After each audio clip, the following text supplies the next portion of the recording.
कही डाक छाड़ुची कुनी झियो रिधि रिधि को एकाकी करी चलीगले पूरा परिवार।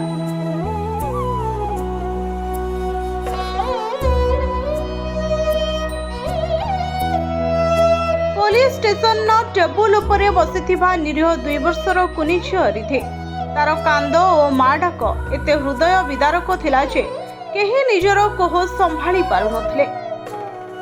एक दुर्घटना रिधिर बापा माँ एवं भौणी आरपारी को चलीगले केवल बंचीगला रिधि।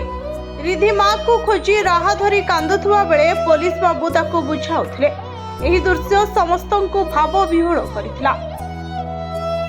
रिधि कांदुथुला मम्मी मम्मी डाकुथला। स्टेशन इंचार्ज तांको तांको पाखरे बसाइथिले। रिधिर लुह देखि स्टेशन इंचार्ज मध्य भावप्रवण होइगले। से परिवार को रिधिर मां को फोटो मागिले एवं सेमानकु देखाई कहिले देखे तुमर मां। एही समय रे अन्य जने पुलिस कर्मचारी भारी स्वर रे कहिले कांदेनी झियो मम्मी आसुचे। एहार एक वीडियो मध्य सामना को आसीचे जहाकी समस्तंकु भावप्रवण करिचे।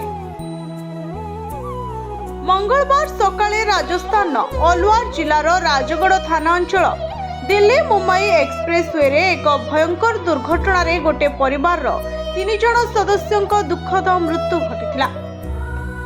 सेमाने हेले मोनू यादव, तांको स्त्री रीना यादव एवं 8 वर्षर झियो डॉली यादव।